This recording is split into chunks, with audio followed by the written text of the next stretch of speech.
Feinduno qui va donner une possibilité aux Guinéens, et bien encore une fois d'aller de l'avant. On parlait tout à l'heure de Loïc Perrin, des valeurs véhiculées par Eli Bope sur la cohésion, la formation.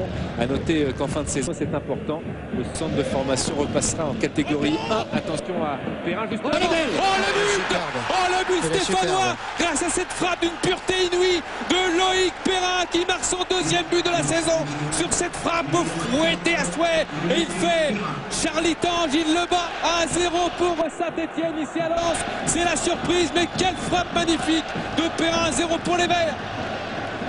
Et on va voir que le ballon est mal dégagé par la défense lensoise, pardon. Regardez, je crois que c'est Keita qui dégage. Et là, le superbe contrôle, l'enchaînement rapide.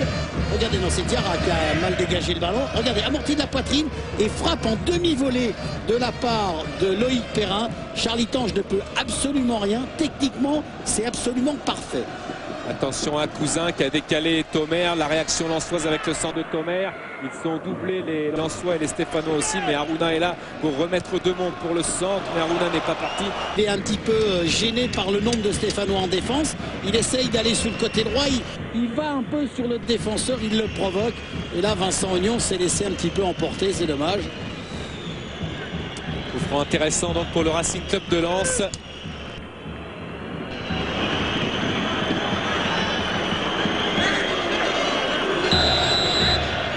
Avec ce ballon frappé, oh quelle magnifique lucarne! Quelle magnifique lucarne! Inscrit par le Racing Club de Lens, un but super pour l'égalisation lensoise. Et on avait peur, Olivier, des conséquences de ce coup franc. Et elles sont très importantes pour la cage de Jérémy Janot. Avec ce but de Thomer qui permet à Lens d'égaliser. Ah, il est magistral ce coup franc de Thomer. On va voir que Jérémy Janot n'esquisse pas le moindre geste. Cette frappe est superbe, puissante. Regardez, elle vient dans la lucarne. Il a anticipé un tout petit peu, hein, Jérémy Janot, sur le côté gauche. Mais quelle puissance et quelle frappe bien enroulée de la part de Thomer. Superbe, regardez ça. Il n'y a plus de toile d'araignée, il n'y a plus rien, elle est magnifique. Magnifique. Et on repart en contre du côté des Verts avec Pascal Feinduno. Feinduno encore. Feinduno qui s'en mêle un petit peu les pieds.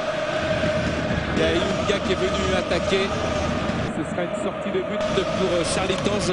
On le disait, coup franc bêtement concédé peut-être par Vincent Ognon, et les conséquences, vous les avez vues, c'est le but, le 5e but de la saison pour Olivier Thomer.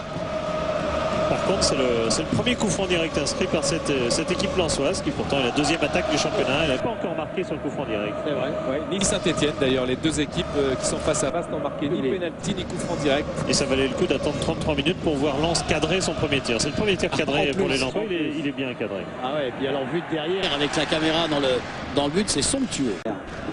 Cousin, Harouna avec Asuekoto.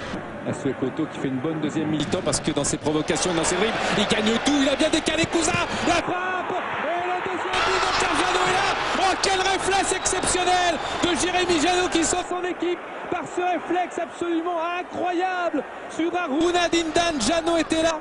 Il a plongé, il a explosé dans les pieds de l'attaquant. On a un manque de concentration, d'envie de la part d'Harouna Dindan. Regardez la frappe, elle est contrée. Là, il est absolument seul. Il doit s'appliquer. En plus, c'est vrai qu'il y a peut-être une faute de main. Il y a une faute de main, je crois. Sur il a de faire la main. Ouais, mais c'est énorme. Oh, il faut esquiver les Lensois avec ce but de Cousin. Et oui, il était là, le but Lensois. L'équipe de Saint-Etienne, complètement aux abois, elle était dépassée par les événements depuis 5 minutes. Et Daniel Cousin débloque la situation pour son 7e but de la saison. Il n'est plus qu'à 2 buts de son record de la saison passée. Cousin qui marque et Lens mène 2-1.